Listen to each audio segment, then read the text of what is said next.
Hey everyone, welcome back. It's Lucid, and with me again I have Sai.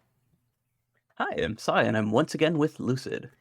So last turn we were spoiled, I feel like, with a fortuitous or unfortunate battle, however you look at it, between Alman and Arco. And it Yeah, was it and was this really just a turn, roasting. this turn we should be seeing Arco taking full advantage of that. And even looking at these battle reports, I'm already seeing 3 provinces that Arco's taking. Yeah. So yeah, this is Arco. Oh, looks like 4 in total. Okay, so Yeah. no, five. Okay, so he's actually Yeah. hitting all 5 provinces that I was saying that he should have. Yeah, so very good tactical movement from Arco then. Yeah, and we also got to see last turn Agartha, who had been bled in the previous turns, get bled out last turn, where he had a very expensive failed raid and also chose to kind of hold his ground with only troops when Midgard sent threw everything at him, kitchen sink, pots and pans, and he just stomped the crap out of Agartha. And so Agartha kind of has nothing now. They're in a really vulnerable position. They got TNT moving in on their cap. The Atlantis warfront pretty much static, so hopefully we see some movement there. And also basically the Joman Zabalba front, there's basically a huge PD dump by Joman, but Zabalba didn't bite. So I don't know, that's kind of static as well. In Mictlan, of course, we had Pan doing the first advance, but probably other troops coming in behind. We got Gath, bringing in an enormous quantity of Benjamite slingers. And Vedheim presumably will be attacking them soon as well. Let's start off with a message from Arco. Sadly, the Age of Elephants is drawing to a close. Soon they will be spoken about as a quaint battle strategy of long ago in the history books. Long live the new ages of apes and their 2.3 siege strength. Yeah, I think he'd mentioned this before though, because I Right. definitely remember seeing him say that his elephants were pretty much done. So Yeah. yeah. Which is normal. I mean, I think most Arcos build them for expansion. They can kind of be a liability in a big battle, though, too far into the mid game. Anytime you take double incarnate awake bless that's god awful for your nation, and then proceed to ignore the two neighboring nations that would get wrecked by it in order to fight the nation most perfectly counters it in every way, you have to do it. Yeah, Yeah. yeah. So Olm's Bless would be extremely good against Xibalba. Like those Ocelotls would have a seriously hard time trading up into these sacreds, and that's like a best case scenario. The actual sacred recruitables can't even hold up, and the recruitable bats can't even tickle these Hawkmeisters. So Olm had this amazing matchup. I don't know who his second favorite thing was. Maybe TNT, just because they have hoof attacks on those cavalry, Yeah, but let's take a I look. don't think that's I don't even quite remember as. who all their neighbors were, so. It's Vadheim, which is Vedheim, obviously, yeah, which is not. I don't think they have I fire don't think. resistance on Vedheim, do they? Yeah, but why do they care? Like, Hawkmeisters can't take those guys. Do Yeah. you want to send Hawkmeisters into Vadi Berserkers with luck? No, not really. Yeah, Yeah. so Vadheim was obviously not it. I think he's thinking. TNG? Yeah, so I'm thinking that he's thinking Maybe. Tinchi's hoof attacks. Yeah, That's the okay. only thing that makes sense to me. Yeah. Shababa, though, it would be And a great TNG match doesn't for Olm. have fire resistance, I don't believe, so. Probably would be better. I mean, it can't be worse than Arco. Arco really is the worst matchup for him. Yes. Out of the four, Arco's probably the worst. Vadheim would be a close second, I think. Yeah. But Chivalba would be easy, and TNG would probably be doable with this Blessed Focus build. Okay, I haven't seen a throw this big since, well, Gicello and Braxo decided to 2v1 Van with Ulm in the last finals rather than going after the runaway leader somehow. That's funny. Shake my head. SMHs, shake my head. Yeah. Oh, shake my head. All right. Yeah. Yeah. I don't. I I don't. don't know if that's fair, but Yeah, I don't know if that's fair either. It's kind of the thing. A lot of these things that seem good or bad, it depends on how it goes. I think it's a lot easier to if they stomped the crap out of Van and then were able to quickly turn around on you, maybe that could have worked. But you were a free agent, you were going to stab somebody. This situation is a little different because it's hard to actually imagine how it plays out well for Ulm. Whereas I was maybe capable of using my imagination to understand how Ulm and Gath could kill Van. But Yeah, this is. I mean, I completely agree with Arco's analysis there that this is the worst matchup that Ulm could have picked. Yeah.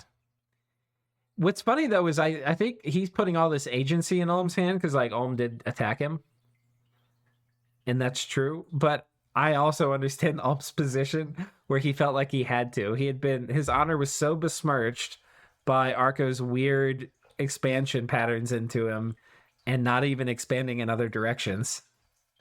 But I wonder I if mean, I Arco guess. got like I don't know. an early scout on Ulm, and it was just like, I see these guys blessed. It's going to be a good matchup. I'm not even going to worry about him. I'm just going to go wherever. And if he wants to fight, we'll fight. That's possible. Yeah. I think that Arco was just, given that he expanded similarly into both Joman and Right. Utgard, I think he was just doing it. Yeah. But I appreciate the looter mindset. Yeah. All right. Next, a message from Micklin. Looks like the diplomancer, sorry, has not found success in reducing the 3v1. He met the brick wall that is the Pangea player. Regardless, my job is red arrows in combat. The Pan army looks very tiny with reinforcements on the horizon. They want Gath to do all the work, and Gath is happy to accept. Those are a lot of slingers who, in 2 or 3 to 1 numbers, actually do really well versus Jaguar warriors, as they are very squishy and killy. I've changed our recruitment this turn accordingly to mass our own slingers who are shielded. I think that may I be don't like that. too little, I too really late. don't like that. Yeah. No, the slingers that Micklin gets are also very bad. Yeah. Like so the gas slingers, you get them because they throw their slings, whatever, and then they're really good at melee. And so like you get free plinks, and then you also get a unit that matches up well for its cost into the Jaguar warriors. Yeah. Micklin slingers don't do that. Micklin slingers are just slingers, and yes, they have shields, but they're not going to get prioritized, assuming that Gath doesn't, do something silly like tell the slingers to fire archers. But I mean, would they be good at fire? Like, could they kill Benjamite slingers just on fire? Like, I mean, kind of, but like not Legion of Steel protection buff Benjamite slingers. okay. Like slings, you have to understand, are really bad I don't think weapons. the Benjamite slingers are going to have both buffs on him, right? He's got one. I mean, Micklin doesn't know this, but he's got one Earth 2 mage with a 500 troops. All right. He's going to have either Strength of Giants, which he's probably going to have. He's not going to have Legions of Steel. That's fair. Okay, so if you knew that the slingers were not going to have any protection buffs whatsoever, your slingers could get like some hits, but not. Yeah. They wouldn't get more kills than the equivalent gold of Jaguars are. And Micklin at this point should be pretty close to gold gated. Yeah, that's true. They are trading. I don't know if they put it in this message. I think they're trading Vedyheim gems for gold. Or not Vedyheim, Zabalba gems for gold. So I was gonna say, like, are you Yeah. trading the coalition but person? yeah. Excuse me. But yeah, I think if they can add on shielded slingers, they might be good in the Benjamite slinger war, but not ever at the expense of shutting down Jaguar production. So maybe that's. I'm not actually sure what he's saying. I think maybe too little, too late. Okay, I've also set every blood mage that isn't praying we don't get. Oh, that isn't praying we don't get. He means blood sacrificing. Yeah. Or going into combat to blood hunt this turn. We'll need the slaves for imps. Okay, well, that's good. This turn we're converging. I guess he's getting major dom pressure too. That's intense. He shouldn't be. Well, we can look in a minute. Yeah. This turn we're converging onto the forest. The Pan player has 3 moves. Oh, he's okay. Has 3 moves. Patrol, move into the forest, or move into our palisades. Most likely he PD dumped and will patrol the place. He wants Gath to do the work. Moving into the forest gives us the opportunity to cover all 3 forts. Although we can only truly move to 1 in mass. If I had to guess their next move, Pan won't attack until Gath sits on one of our forts. Gath looks like they will beeline for our capital. They likely tested slingers versus Jaguars extensively and may be overconfident. Assuming the Gath player is overconfident on their move, and we move into the forest, the next battle is likely a cap defense. With enough of our own slingers and PD, I think we should be okay. The problem is that the turn and imps are significantly worse against Gath than they're going to be against Pangea, because they land and they get butchered by this 2-hand, the dual wielding slingers. I mean, the slingers will take attrition to the imps, but you're right that there's no split between archer versus melee combatants the way that there is against Pangea. Right. With enough of our own slingers and PD, I think we should be okay. The problem is that the turn we move to defend our cap is the turn Pan will step on our southeastern fort. Even if we race back, it's unlikely we make it in time if we win our cap battle. Yeah, I think this is actually a really important point. I think this fort on the southeast is misplaced, given the strategy they're going for.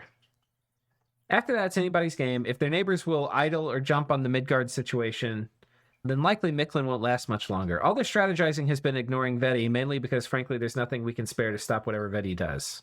Yeah, so the reason that he forwarded that province rather than the forest was because of recruitment points. So like his strategy was trying to max Jaguar production. So he like his choice for like which forts he put down first was based on where there are recruitment points available. With this 86, okay.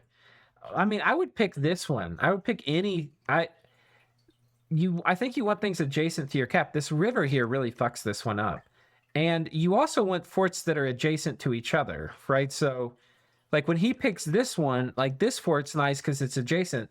Like no forts here are like, these are the only forts, these two, that are adjacent to more than one fort, right? This one's adjacent to one, this one's adjacent to one. You really want as much adjacency with this strategy as you can. Otherwise you get like forked easily, where it's like, okay, well, like which thing are you going to defend?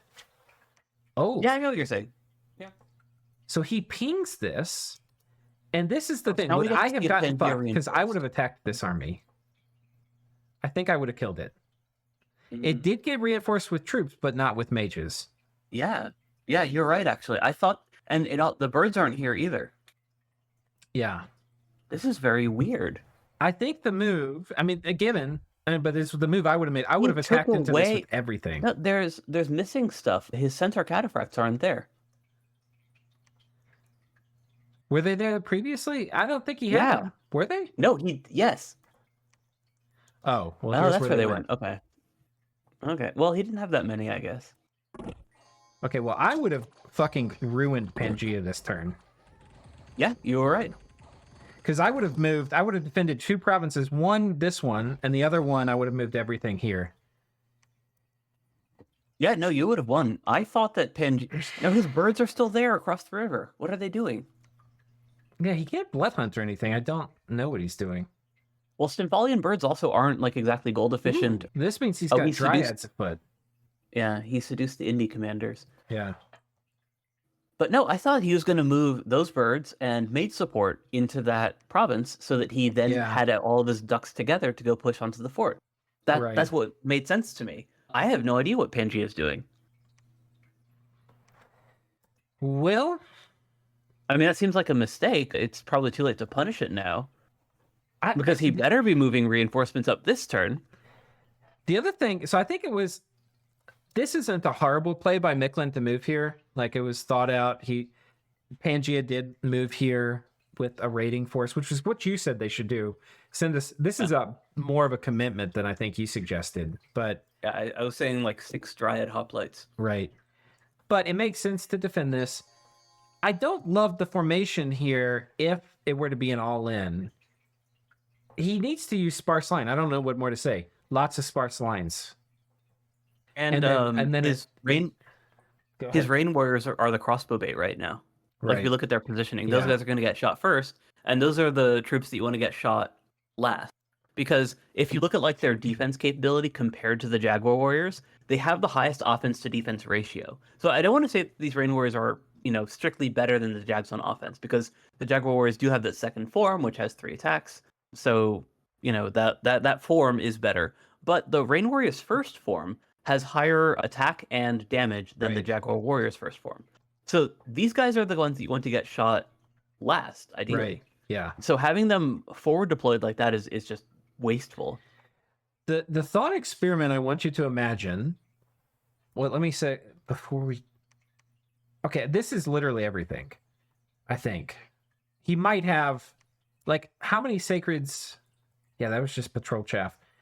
I think this was literally all the sacreds. So what I want you to imagine is like 60% of this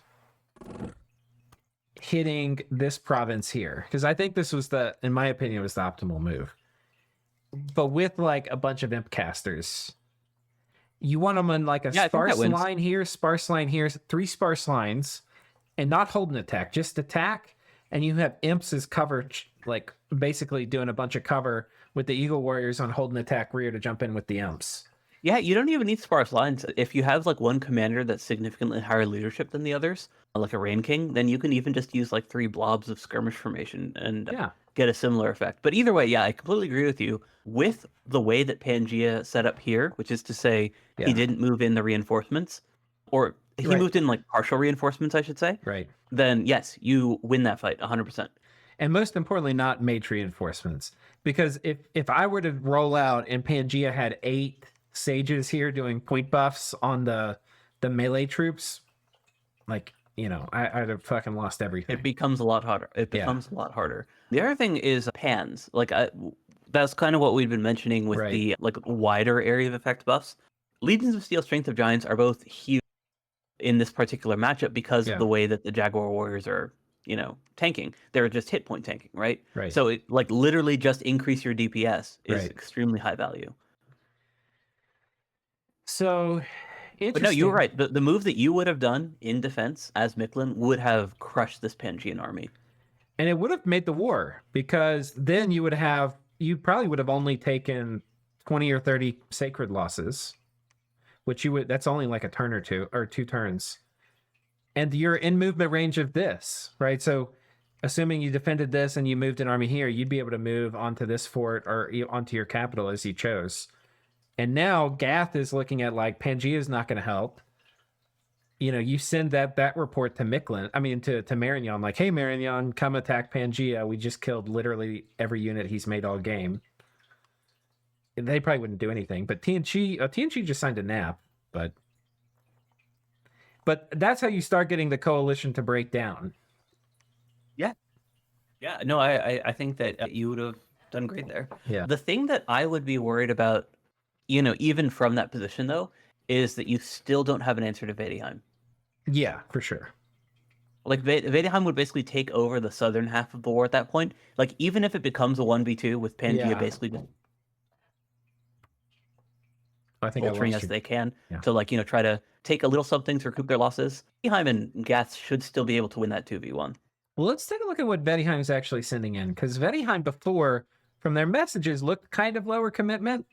Like, no, they're explicitly low commitment. Right. That's a Vedheim leading an army. That's not something you see from a high commitment Vedheim play. Yeah, that's very low commitment. So yeah, Vedheim turned up the heat. I agree. Yeah, the problem, I think, the fundamental problem for Micklin in this war right now is these stacks. Like, let's take a look at this Gath stack. These stacks are scary enough that you kind of want to have all of your stuff together. But if you only have one stack, you kind of are going to get picked apart, especially where they've chosen to put their forts. You've got 2 strings of giant casters. Is one of those using gems? Hey, let's check that again. Oh, he's using a Kohen Gadol for that. Okay. Oh, nice. Yeah, he's got one Yidani. So there's 2 Earth Mages. And did they do Summoner of Power? Okay, so they've got Conjuration 3, Enchantment 3. Yeah, no, I mean, that's kind of what we saw coming. It's interesting he doesn't have or isn't casting Legions of Steel. That his Gadol is switching over to Sermon of Courage. Oh, that is a little weird. He might not have it yet, right? Because yeah.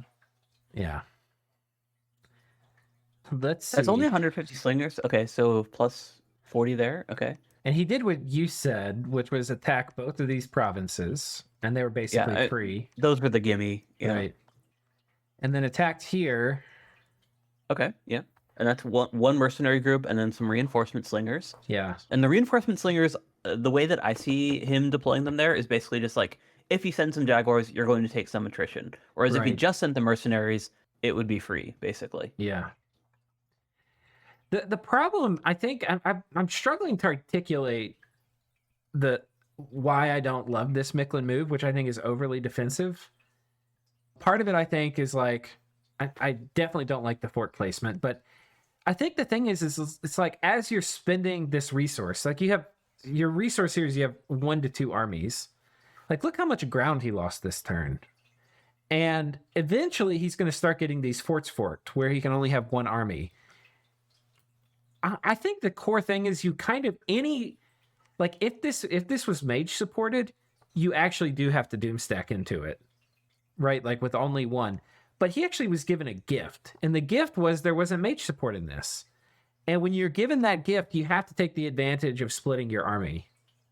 And him not splitting his army actually is like he only has a few turns to like find these opportunities. And so like you might not get another one. Yeah, when you're in this like 1vx coalition, you really are relying on the people attacking you to make a mistake.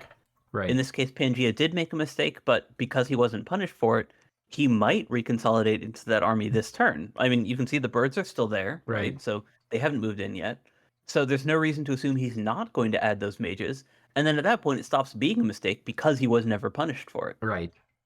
And if he moves a ton of mages in here and Micklin attacks and loses everything and he does a PD dump, it's like game over for Micklin. And it's it's an unlikely move that Micklin attacks here because it's pretty obvious from the way like this is a very defensive move for Micklin to make. Right? This is like saying, hey, I'm going to fight you on one of my forts and I'm going to keep this army central.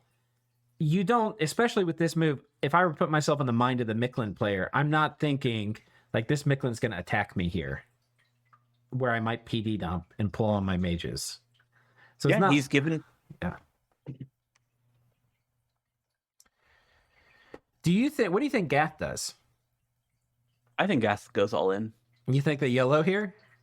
Yeah. You think they would win? Because we already know from Micklin's message. Yeah. He's gonna defend this, I think. Didn't he say he's gonna go on Gath next? Wait, can you check the sacred numbers in the forest one more time? Oh yeah. Wait, one thing before I do it. He said his mindset, which he shared with us, is that the Gath player is overconfident. So he was actually expecting this pile to be here, and he was thinking he was going to defend on his cap this coming turn. Yeah. But it's obvious from here that the battle that he's thinking might happen would be here. Can you check the sacred count in the forest real quick? 101? Yeah, no. Gath can't take that. If Gath gets the numbers from Pangea, he shouldn't go on that fort. Okay. He straight up doesn't have enough stuff to win that fight. Yeah. Not even counting the imps and other mage support. He just doesn't have quantity. You basically want to outnumber them 2 or 3 to 1. Right. When you do have that numerical advantage, which Gath can get because he is like a scales thing, you can win that. But he's got 190 there, I believe, counting the 40 from the neighboring province. That's not enough to beat 120 Jags. Right. Maybe, and I say 120 because Micklin really needs to fix their formation. These guys are going to be so much better against all the range stuff if they spread out. It's possible you don't need a full. I mean, actually, I haven't tested. I don't know the ratios you need, but I know you're going to need way fewer slingers if Micklin clumps all their shit up to be just mass pummeled by slingers. You say that, but I don't think it makes as big of a difference because slingers really are getting most of their kills in melee. Okay. Well, let's actually look at this again, because this potentially could have been a battle where if Pangea moved everything here, Gath was expecting to fight him. Are these guys on fire, or are they on hold and attack? They're on fire. So they're on hold or something. Huh? They're on hold. Hold and fire. I think they're hold and fire, yeah. But he's not playing it like you could do them hold and attack. They'll get a couple volleys off and they'll run in. Or I like the fire because okay. you're basically pulling them in towards you, and that means your earth mages get earth melts as well. Okay. Yeah. No, I like it too. It means your Gittites are going to get sacrificed, but yeah. Yeah.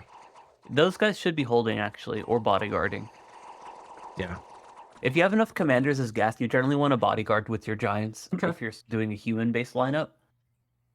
Just because they're kind of like your valuable HP anchors. So you can use them for different things. Like you can use them for Evo bait. You can use them for like protecting against rear flyers and other flanking attacks. Like they're very valuable as the game goes on, even like once you're out of the expansion phase and they're like kind of what you're leaning on. But you do want to keep them alive, and you also tend to want to keep them in place.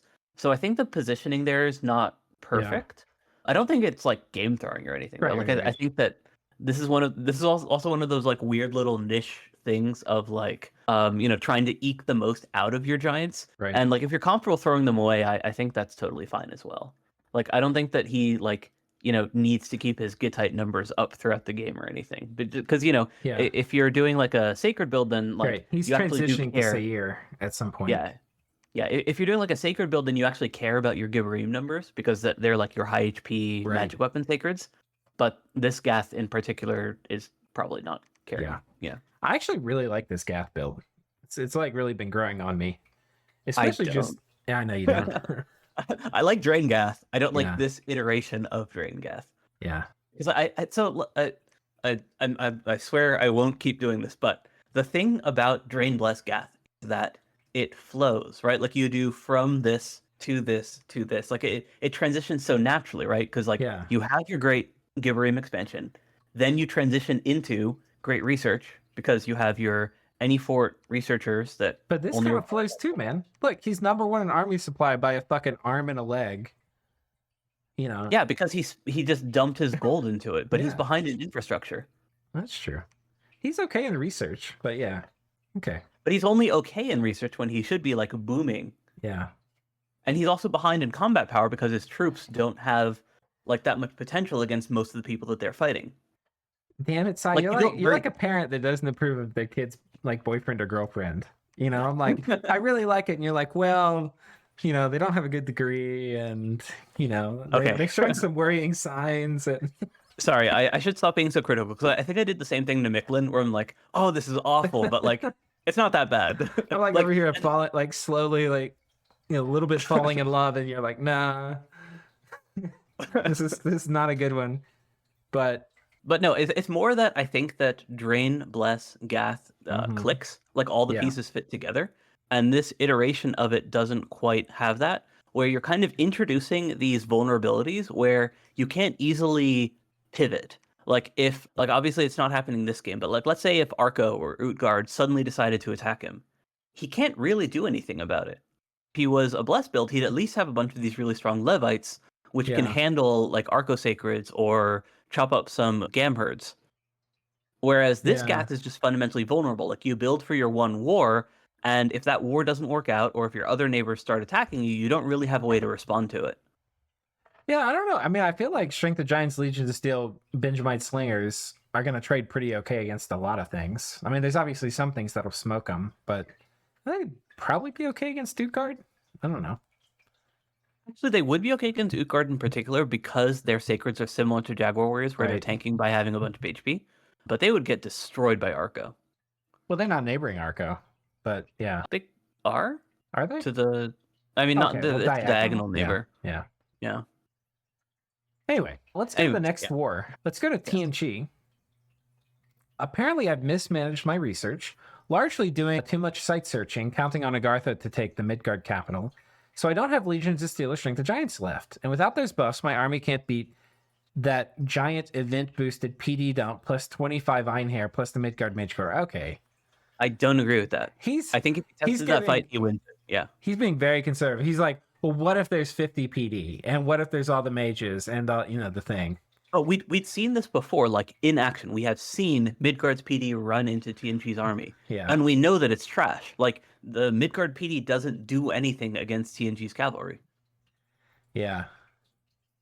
Okay, so rather than lose my army trying to move on to the capital, we're going to do a different risky maneuver and hope that Midgard's not psychic to ambush Inspector Psy. Okay, well, let's see what the hell he's got going on then. Inspector Psy is their prophet. Yeah, right. So he's basically just moving over towards Midgard's other fort. Yeah. And so he's locked this fort down. Oh, I think he could have won here. Yeah, I think he could have won on the capital this turn. Well, we get to see, because we get a ping. Oh my gosh. He didn't even patrol. He didn't patrol. I mean, just 2 Volda. And a PD dump. This would have been like a gift. And I think that's not even like close to 40. Oh, let's see what it is. 45, yeah. It's not a dump. It's event boosted. Oh, is it really? No, it's a dump. Oh wait, no. No, yeah, administrators. Yeah. Oh, okay. That said, now that he knows what's there, namely that he can see that the Einherrs are not there, because we see that Midgard actually moved the Einherrs south. Oh gosh. Oh yeah. So Midgard is basically going full on. Fuck I'm going Agartha. to. I was going to say I'm going to focus on one of my neighbors right now, but your terminology was no less accurate. Yes, very much screw Agartha. I can So yeah, understand it. You know, if Agartha you is always going to coalition some or like 2v1 somebody. And honestly, he's not going to be able to do much against Tianchi. So if he's going to fuck one of his neighbors, might as well be Agartha. yeah, that's the only one who he can still hurt. That said, with what TNG knows right now, he should be going on mid cap. Come Yeah. on. Yeah. Maybe a little bit too much respect. I often do that too, though. I kind of imagine worst case scenarios. It's hard because you have to walk a balance, and a lot of sometimes I'll like talk myself out of it. I'll be like, no, I think I can do it, and then it just like it fucking doesn't work. But that's the minions for you sometimes. You know, you have to take risks. Yeah, I I'll think that say that. I'm with you. I think this was an acceptable risk to take. Yeah, I will say though that his being overly cautious is not going to screw him over. He's Right. still just fine. He'll take this capital no problem, and he'll still be in an okay position once he has it. Yeah. Agartha rating over here. So Agartha lost another small rating party this time, which isn't significant, but what it probably means is that let's take a look at the Agartha score graph, because I think this is the real story here. Oh, it's really hard to see. Let me Oh turn all these off. no, I can see him. If you Okay. highlight them, they become like it's hard to see just because it's gray on gray. But once you Yeah. highlight it, it's pretty obvious. Yeah. So they took a dip, and then Midgard has basically been keeping them down. Like as a scales nation, you Right. want to be near the top, which Right. they're not, Like right? Gap Because they're is. Right. Like here's Gap. Right. Like this is great Scales Nation stuff. This is kind of shitty. And I wonder if they yeah. bolstered it with other summons. No. But the other thing is they've lost things like Look their at cave Utgard. Oh, drakes. Utgard's on their fort. Okay. Yeah, okay, let's watch this. What happened? It looked like they were going to attack last turn. Yeah. A pile of Seth Kona, a pile Let's check of out these this. javelinists or the spearmen. I don't like the Pegasus Rider investment. I don't think those really do anything with this like flat regen bless to be worth the gold cost because these guys are expensive.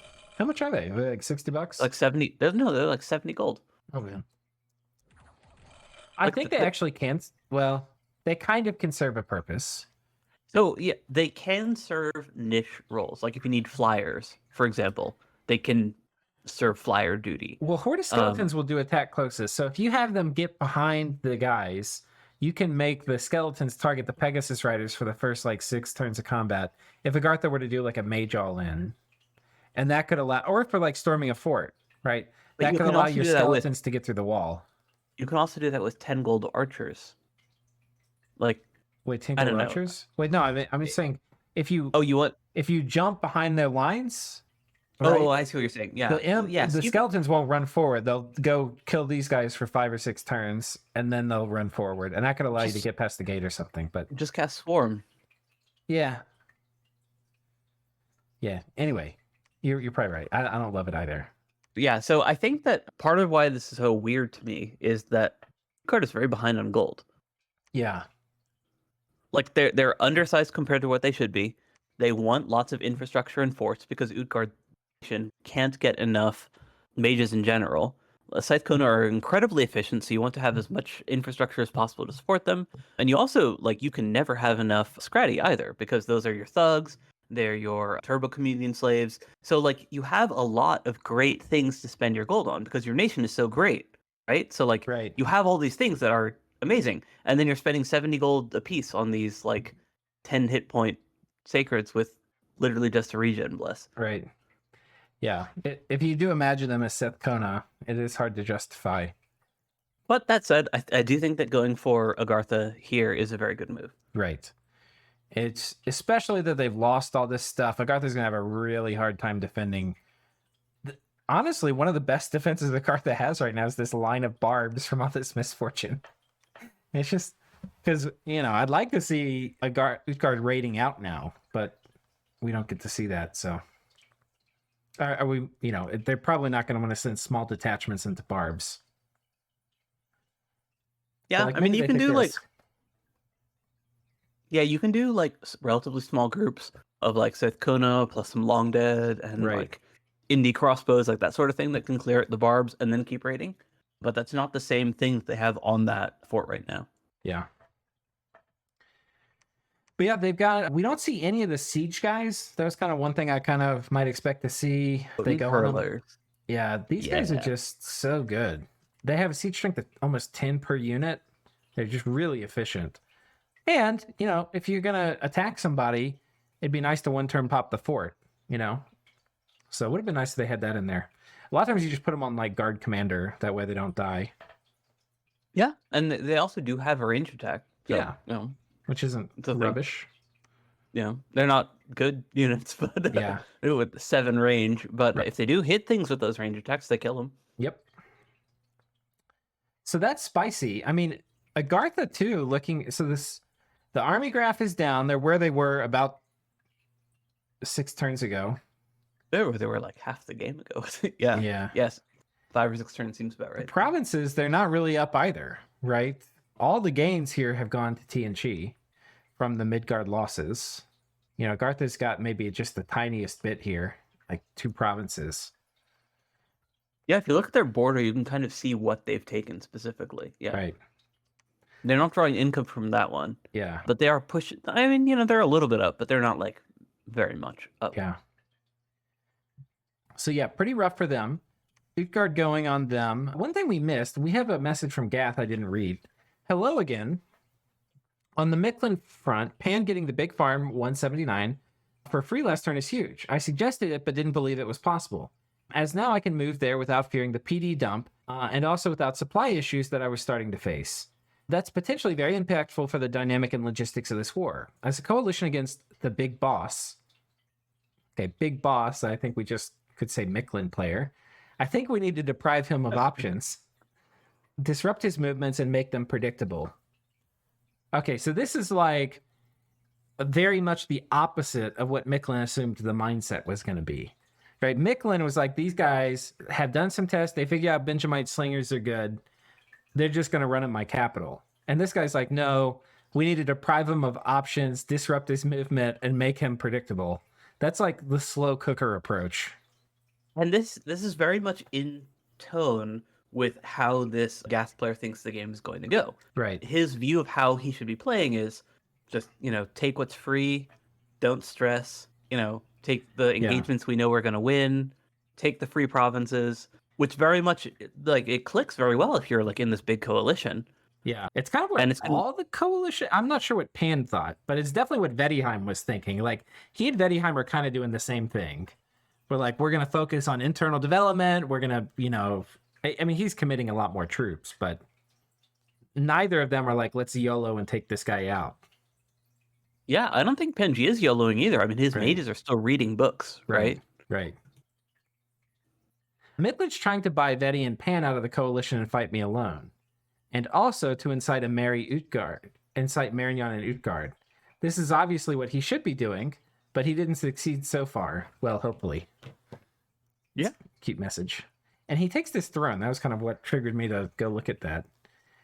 So this is our first thug we've seen, and this guy has a lodestone amulet, and he's getting regen fluffed on him and body ethereal. He doesn't really have much of a weapon, though. He's got a sensor. The sensor does have an area of effect attack, though. Isn't that fatigue? Yeah. Ooh. This guy's doing mind burn. Yeah, so his idea is basically he's going to sit here, tank, and then the army's going to run away, which is exactly how ball thugs work in general. Right.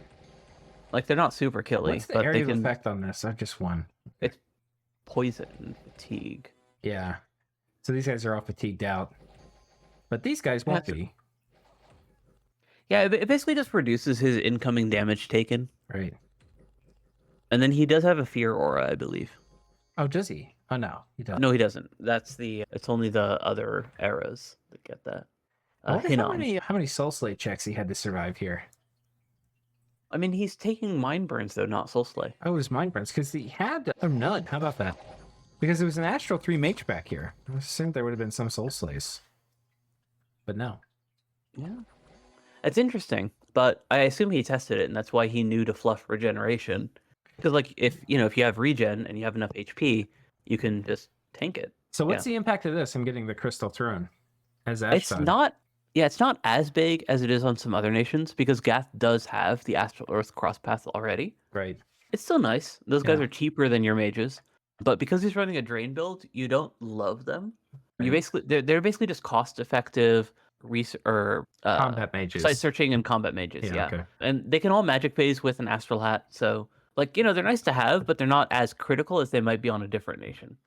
Yeah. Maybe one nice use case for him is actually fluffing, because a lot of your Cohen aren't going to be able to both do earth buffs and magic phase. So. Actually, one nice use case is reliable Earth 2 because he's not rolling well on his Yetiona Oh hat. yeah, that too. So. Yeah, so he'll use them. They're Yeah. not like bad or anything. It's just that they're not as impactful as they would be on Utgard Yeah. or Agartha for that matter. Okay. Well, let's keep moving along. I think we've done all the messages. Let's see what Arco did. He did a lot of raiding. Oh, he didn't win all of them. He won most of them, but he lost one. This was a scout. Oh, that was just ping. the ping. Okay. He takes this. He takes this. He takes this. He takes the throne. Oh, so he took an indie province. That's not what I was expecting. Where was the oh, this wait, where was the throne oh, that the had got throne. recaptured. Yeah. Okay. Yeah. That had no, gotten trolled. Yeah. Literally. Yeah, I would have sent the army that's currently on that throne into Up that here. forest. Yeah. Yeah. But I think he's doing fine. Like he didn't do the quite as full on aggressive thing, but he still covered ground. Right. Which is very important when you're on the offensive like this. And so he's got the siege chaff train starting to make its way north. So yeah, so Arco's doing just fine. Right. He took 4 out of 5 provinces that I would have gone for, and the only one that he didn't go for is the one that was kind of riskier, right? Like that's the one where Right. if Ulm was going to pull from his capital and go Mhm. for round 2, that's where it would be. Yep. And it makes sense to ping that. So he took the like not as all in approach while still trying to capture as many provinces as he could, and he even got a throne off of it. Yeah. So very nice. Let's come down here and look at the Atlantis front. And Okay, so the Pythium reinforced onto that throne. right, which is kind we of, don't get to skip oh, this throne or wait, the fort. You that mean? throne. Yeah, the Oh, fort. Sorry. Yeah. Yeah. We don't get to see what those reinforcements are, which is what I had kind of been curious about. And we see that Marignan is joining. Okay. Right. Yeah, We he's taking kind those of free expected provinces. because they told us they would. Yeah, he's taking free provinces. Yeah, that's basically what it is. Barb's coming in to help Atlantis out here. That's nice. Yeah, Pythium's foreign recruitment reinforcements in that forest should be able to clear out the barbarians, though. Okay. The inner throne, very nice for Marignan. Yeah, so Marignan's basically just getting some loot. He doesn't need to go all in. He just needs to commit enough stuff that Atlantis can't scare him off. And I think he's got that there. Yeah, if he can just hold on to this, I really like the idea of him turning, especially with Utgard attacking Agartha. I really like the idea of him jumping on the back of that. Because he had a kind of slow expansion, and there's just so much good free shit right here to take. Yeah, loot. Can you check the Erythian army that just got pinged? I mean, alternatively, they could stab. They're a really strategic ally for Mictlan. You know, they could also just wait and go on either Pangaea or Gath if either of them suffer a stack wipe. They do have naps with both of them. Okay. They probably have a nap with Agartha as well. Yeah. So whoever they do decide to go on next, they'll need to cancel a nap. And if they cancel a nap with either Gath or Pangaea, the other one might, Right. join in on that. All right, so Atlantis attacks here, taking back this province that got raided. They ping this, which they should have done the previous turn. And now we get to see, okay, yeah. So this is what we'd kind of been referencing last turn, where Erythia does not have enough mage support for this army. All right, they've got 3 Ducados. And we can probably tell from this how they're going to... Oh, they're spamming luck, which I don't love. I think for On Atlantis, crossbows. you want to communion them and have them zap shit. Right? You want them to be casting Sulfur Haze, like very specifically Sulfur Haze. Right. Well, I mean, against a theoretical Ghost King, it might be something different, but yeah. Yeah, so you want more mages, first of all, so you can do both. You want your Astral 2 mages to be doing Solar Rays outside of a Communion, and then you want to Communion up Fire Mage Master. He actually does have Fire Air randoms, so he actually has the right randoms to do Sulfur Haze here. Right. But they're not Communion for it. Right. And I actually don't know why they have Astral Gems. Are they doing anti-magic? Like, I think it. what? Well, why would it be antimatter? Maybe it just power the spheres for communion. Yeah, okay. Well, there's no communion. Like, Well, I think there must be. I don't. This guy can't do anything except magic duel with these gems, which I don't think is the plan. They must communion up. I think he just didn't script it, which is fucking weird. But because the Ghost King could have attacked this turn, but it yeah, didn't. I don't like that. I think they need like twice, 3 times as many mages, and they have the mages. Right. Like the mages are there in the forts. But the They're mages, just not I using think, them. are very busy reading book. Oh, yeah, they've got a good slope on this graph. But Yeah. I mean, okay, so if you want to do that, then what you want to be doing is raiding. You want to be Right. sending out little groups. You don't want all of your crossbows there where Yeah. they can get killed. Yep. Okay, so Atlantis knows what's here. He's going to get to decide whether he wants to attack it with his god. It was interesting. I think I was talking to Arco about this. I was like, what would you do? The Arco, the player. And he was like, I don't think there's enough astral mages. You have to worry about solar rays with the god since it's armor piercing. If you get the protection high enough, you just worry about the crossbows. So, and like, the kit I had liked putting on, I think we were talking after hours about it, was like a Wraith sword that you might need a shield, but definitely like an Aerofiend amulet. And, Yeah. but Yeah, also get I think- quickness on him. So, I think that with that many mages, you're not scared of solar rays. I don't Right. think you're scared of that army, period, with that few mages. right. I think this is just a gross undercommitment from Arithia from what should be, in my opinion, a game-winning push. I think that, or not a game-winning, a War-winning. nation-killing Yeah, push. yeah. Yeah. I think Arithia should just pull his Deducados, like boost up that army, and then kill Atlantis. And then you can go back to reading books, like after you've won your war. Yeah. It looks like I don't I know know what he's solar doing. rays will still kill the Ghost King. If you have like Yeah, 8 like- solar rays casters, he's just fucking toast, I think. Because they'll that's take not like 5 hard. or 6 damage per solar ray, I think. But the thing is, that's not hard. He Right. can bring 8 Solar Rays casters. He's just Right. not. Right. The only thing that I can think of is he's just being greedy and like trying to make Pythium do all the heavy lifting. But like, you're the nation that stands to benefit the most from taking out your one aquatic rival. Right. You should be going all in here in order to close this out Right. and then move on, and then you can read books afterwards. Like, you can turtle once Atlantis is dead. Right. That's fine. But you should be deploying everything you have here. Ooh, everything you have. I wasn't going to Or- go that far, but yeah. Well, twice I as mean, much. most everything. Yeah. Yeah. Yeah. Enough to win, which Yeah. is like I would not feel bad for Erythia in this position where you have this troop advantage, which is very unusual for Erythia, I might add. You Right. usually don't have this sort of like army advantage the way Right. that he does here. I would just unzip all of your mages, like just Right. or at least most of them. Yeah, some of this too is like, playing in a higher skill game, which it's kind of like if you look at like how TNG's been playing, they're like giving the opponent maybe even more respect than they deserve. But they're counting on them doing the best move, having PD dumps, all the things. Right. And Arethia is kind of like, and this is kind of what Pangea was doing too. Like it's when people are getting in on these coalitions, they're not wanting to mobilize their mage corps. They're not wanting to show a lot of respect. TNG's showing a shit ton of respect, but Arethia, we're seeing a few nations, usually if they're in a coalition, just not showing a ton of respect. I mean, Agartha didn't show a ton of respect. He only had like 2 mages in that army, but he did have, penumbrals and stuff, which was respectful.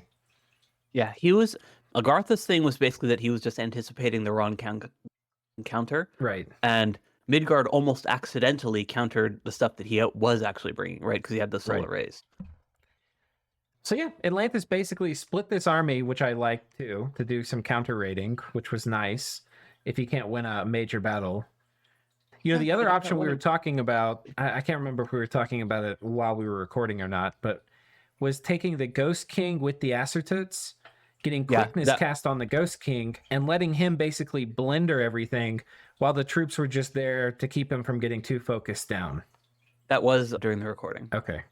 So that's the other and the option. Acertutes, the Acertutes themselves are also very good, right? Like in Right. terms of dishing out damage. They're not like solo carry, but them plus the Ghost King, like it becomes a very significant threat.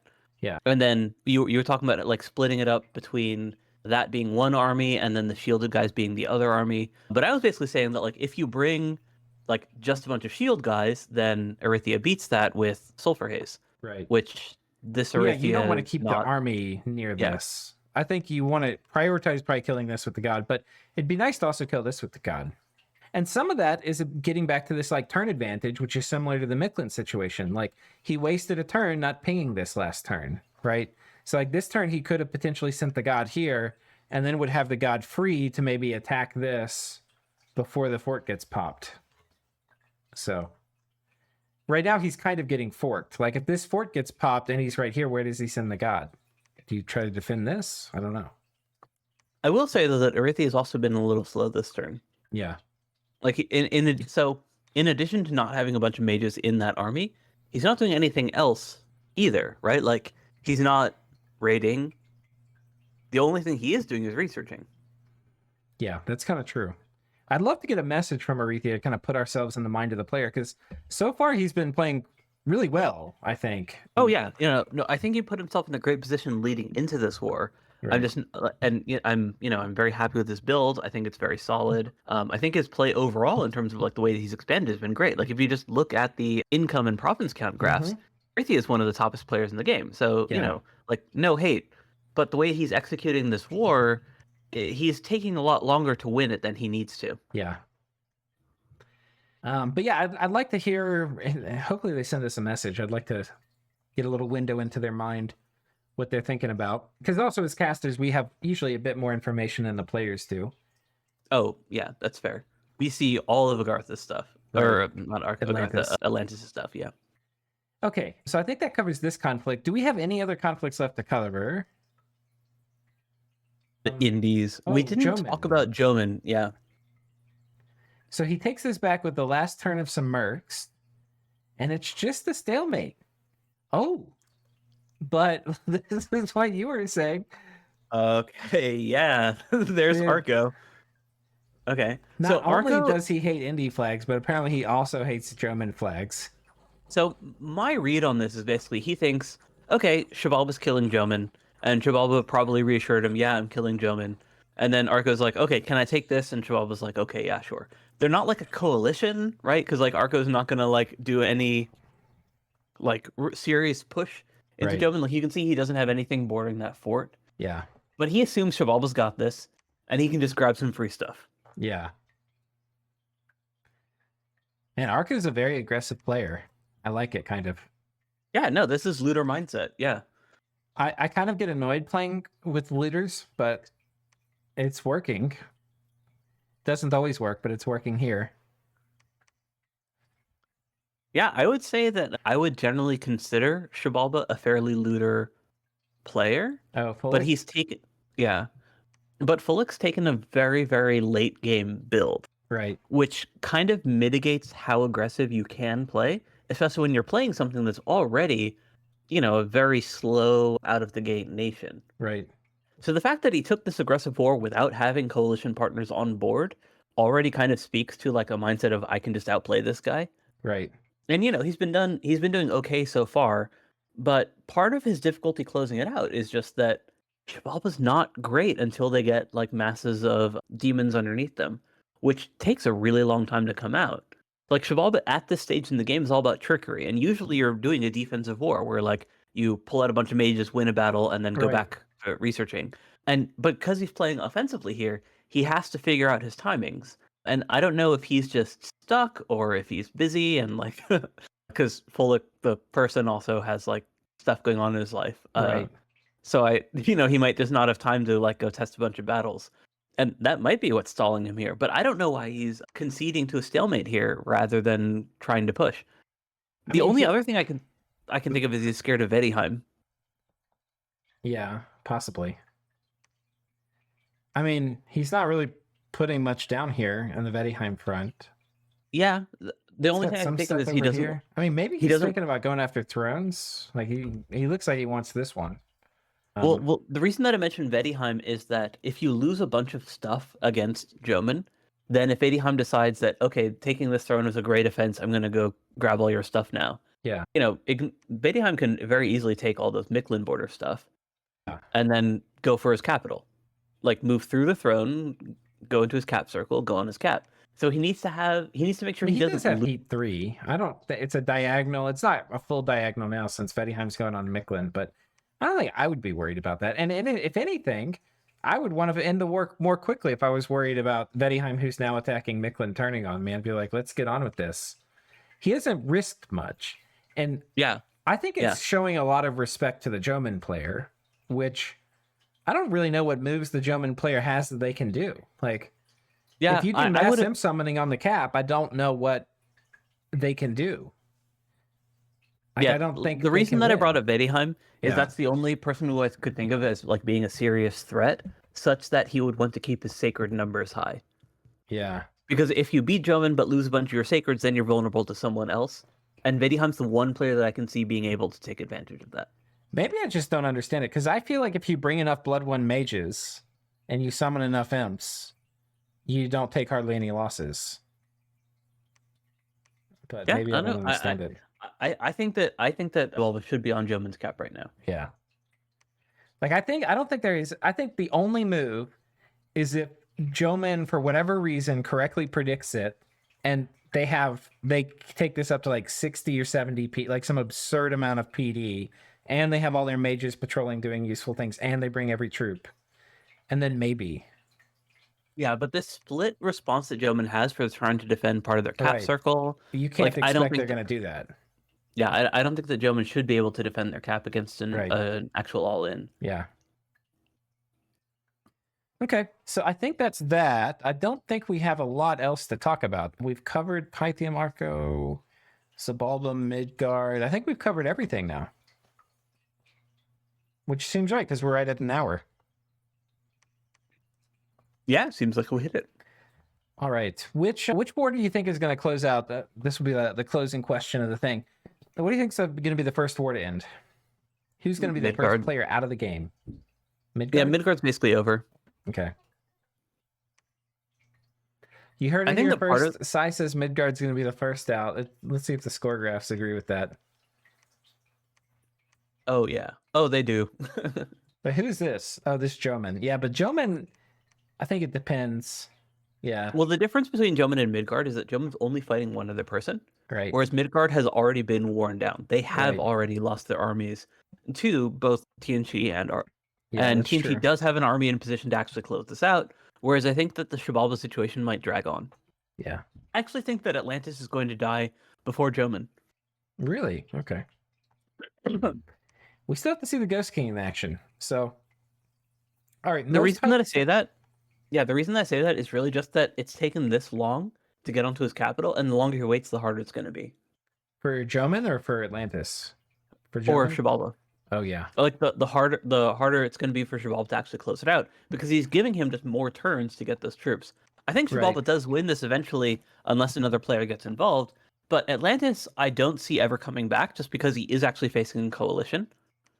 Yeah. And even if that coalition isn't super committing to it, he's going to get ground down. Yeah. Whereas Joman's in almost the opposite situation, where he's against one other player that is outscaling him, admittedly, but isn't going to isn't going to basically assuredly be able to close out the war. Yeah. Okay. So I think that's it. So tune back in next time. We should have hopefully some big plays in the Micklin arena, maybe some big plays in the Atlantis arena. Maybe we get to see Midgard or TNG go on Midgard's cap. And then who knows? We could have a bunch of other things happening in different arenas. So maybe I'm wrong. Maybe we'll see 1 million imps. Maybe we'll see 1 million imps. But yeah, thanks so much for joining us, guys. And Sai, as always, thank you. Absolutely. Thanks for hosting. All right. See y'all next time.